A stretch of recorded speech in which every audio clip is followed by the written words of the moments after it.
From an early age, Maura Murray was recognized for her intelligence, determination, and athletic prowess.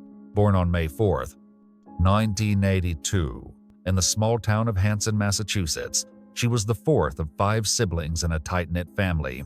Maura excelled both academically and athletically throughout her youth, showing a particular talent for long-distance running. Her dedication and achievements eventually led her a coveted spot at the prestigious United States Military Academy at West Point, a remarkable accomplishment reflecting her discipline and drive. However, after spending some time at West Point, Maura made the significant decision to transfer to the University of Massachusetts Amherst. There, she began studying nursing, a profession that resonated with her compassionate nature and strong desire to help others. Despite what appeared to be a promising path, signs of personal distress began to surface in the months leading up to her disappearance. In late 2003, Maura ran into legal trouble when she was caught using a stolen credit card to order food. Although it was considered a minor offense and resulted in a misdemeanor charge, the incident suggested underlying issues, possibly financial or emotional, that she was struggling to manage. This episode, while not severe on the surface, marked the beginning of a series of troubling events that painted a more complex picture of Maura's life at the time. Her once clear path to success seemed clouded by growing personal challenges that, in hindsight, may have contributed to the mysterious and tragic turn her story would soon take. Though the incident was relatively minor, it raised concerns about financial or emotional stress she might have been under. Around this period, her relationship with her boyfriend, Army Lieutenant Billy Roosh, appeared to be faltering. Rumors of infidelity on his part may have added to Maura's growing emotional strain. She was also facing academic pressure in her nursing program. Adding to the stress, she had recently been in a car accident and some reports suggest she had consumed alcohol before the crash. All of these issues painted a portrait of a young woman, possibly feeling overwhelmed by her life circumstances. While her motives are still unclear, these events may have significantly influenced the strange and unsettling path that led to her disappearance in early February 2004. On the 5th of February, while working a campus security shift at UMass Amherst, Maura received a phone call that visibly upset her. Her supervisor later said she broke down crying and was so distraught that she had to be escorted back to her dorm. The identity of the caller remains unknown, but some believe it was her boyfriend, Billy. That weekend, Maura's father, Fred Murray, came to visit. They went shopping for a new car, as Maura had recently damaged her own in a crash. On Saturday night, she borrowed her father's car to go to a party, but ended up crashing it into a guardrail near his motel. Fred later mentioned that Maura seemed upset, but didn't appear intoxicated. This incident added to the growing list of concerns surrounding her. The next day, Fred left town, and he and Maura planned to speak about car repairs by phone later.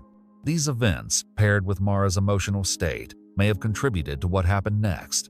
On Monday, the 9th of February, 2004, Maura sent emails to her professors and work supervisor claiming there was a family emergency and she would be gone for a week. No such emergency existed. That same day, she withdrew $280 from her bank account and bought alcohol, including Bailey's, vodka, and wine. She also packed personal items such as her school supplies, toiletries, and clothes before leaving her dorm at UMass Amherst. Maura then began driving north from Amherst toward New Hampshire, though her reasons remain unclear. She told no one, not friends, family, or her boyfriend about her plans. There is no known destination, but her preparation suggested she might have been planning an extended trip. One thing is certain: she was heading toward a remote area, setting in motion one of the most perplexing missing persons cases in the country. At around 7:27 in the evening, Maura crashed her black 1996 Saturn on Route 112 in Haverhill, New Hampshire. A local school bus driver named Butch Atwood stopped to help. He later reported that Maura seemed shaken, but declined his assistance, claiming she had already called AAA, a claim not backed by phone records. Atwood found her response unusual, but did not press further. He returned home and called 911 at 7:42 p.m. He later recalled, "I just asked her how she was." I just asked her how she was. She said she was shaken up. I couldn't see any blood on her face. And she was shaking like this. I says, okay, I'm going to go call the police. Another neighbor, Faith Westman, also reported the crash. When police arrived at 7:46 p.m., just minutes after the 911 call, Maura had already vanished. Her vehicle was locked, and inside were a spilled box of wine, a bottle of Bailey's, her textbooks, makeup bag, and a soda bottle that smelled of alcohol. Notably, her cell phone and credit cards were missing. There were no footprints around the crash site, no signs of a struggle, and no clues pointing to where she might have gone. The last confirmed sighting of Maura was by Butch Atwood at the crash scene. The next day, the 10th of February, a massive search effort was launched around Route 112 in Haverhill. Local police, state troopers, and volunteers combed the wooded area for any trace of Maura. By the 11th of February, -12, search dogs were brought in to help with the effort. A bloodhound reportedly picked up Maura's scent, but lost it within 100 yards of where the crash occurred. The search included air surveillance, foot patrols, and even checks of bus logs and snow trails. Searched with dogs by air and on foot. Searched with dogs, by air, and on foot. They've checked everything from bus logs to snow tracks, and now, after 10 days, officials say they have suspended the ground search for 21-year-old Maura Murray. What we wanted to do was make sure that we had done everything twice, and wanted to be able to come, for instance, and say to the family, we have searched this area extensively, and we have a very good feeling that we've done everything that we can do to assure that she's not in the vicinity of the crash site. Officials even went a step further when asked if they thought Murray left the scene of her January 9th car accident on her own. At this point, I have no reason not to believe that. But those close to Maura and her family say even if she left on her own, she would have gotten word home.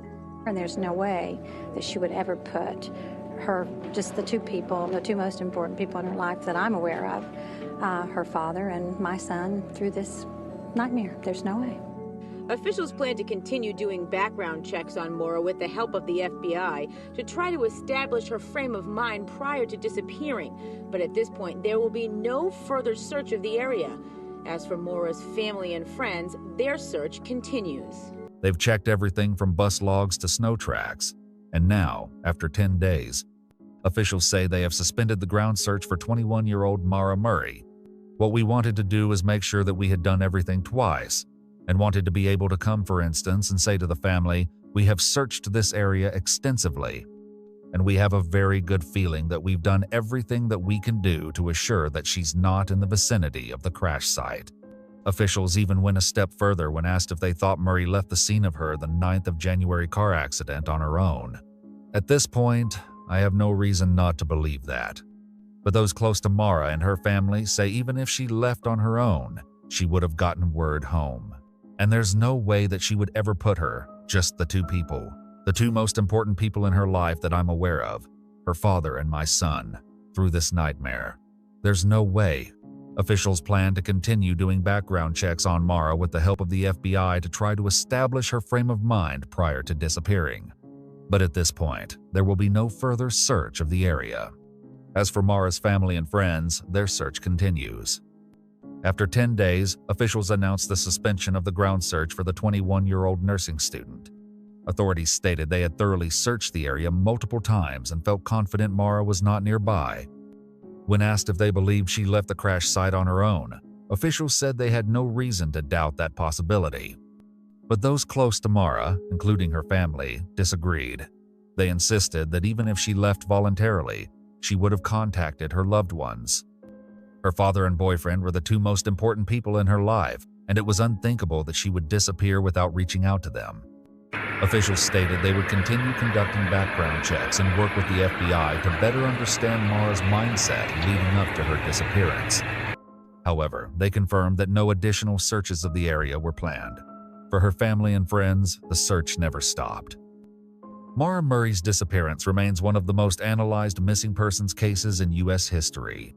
It inspired books, documentaries, and the podcast Missing Maura Murray.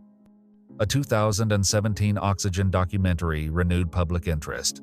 Her vanishing sparked debate about cold cases and online sleuths. Nearly 20 years later, her fate is unknown. Her father, Fred, still seeks answers. Was it foul play, a planned escape, or an accident? The mystery endures, with loved ones hoping for truth and closure.